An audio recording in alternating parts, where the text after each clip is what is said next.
Why the story of Job still divides Christians today. Few stories in the Bible provoke as much discussion, debate, and reflection. For thousands of years, believers have wrestled with the questions it raises about suffering, justice, faith, and the mysterious will of God. While Christians universally admire Job's perseverance, the deeper meaning of his story continues to divide believers today. Catholics, Protestants, and other traditions often agree on the importance of Job, yet they reach different conclusions about what his suffering teaches us.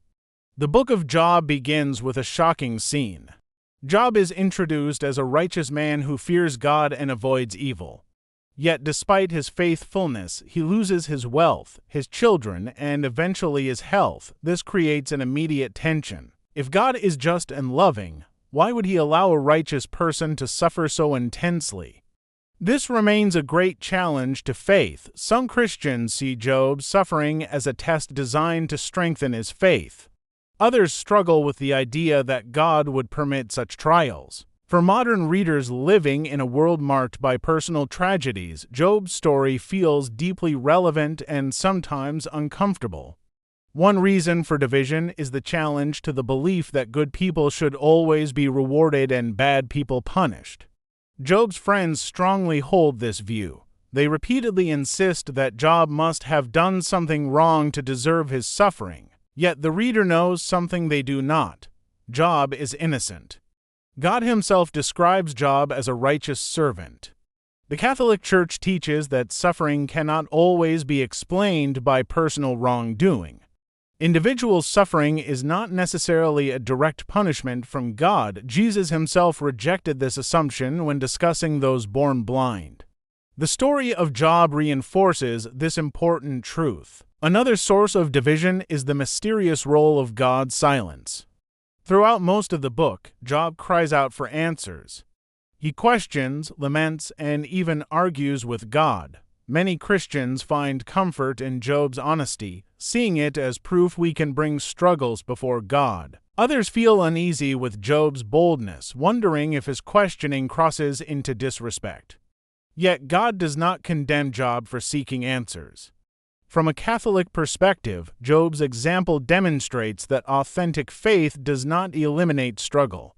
Saints have often experienced periods of spiritual darkness. The key is continuing to trust God even when his purposes remain hidden. The ending of Job also generates debate among Christians. After Job's trial, God restores his fortunes and blesses him with new children.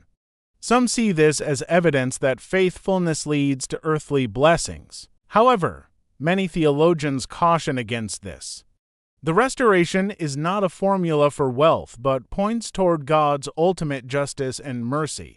Catholics often view Job's restoration as a foreshadowing of eternal life. True fulfillment is found in union with God, not temporary comfort. Perhaps the greatest reason Job divides Christians is that it refuses to offer easy answers. It reveals the limitations of human understanding. When God finally speaks, he reveals his majesty as creator. God reminds Job that his knowledge far exceeds human comprehension. In an age that values certainty, Job calls believers to embrace humility before divine mystery. This tension explains why the book remains controversial. Job teaches that faith is the decision to trust God despite our questions. For Catholics, Job points beyond himself to Jesus Christ. Like Job, Christ was innocent yet suffered. In him, Christians find the ultimate answer: a God who enters human pain and transforms it. Thank you for watching. Please like and subscribe so you don't miss the next video.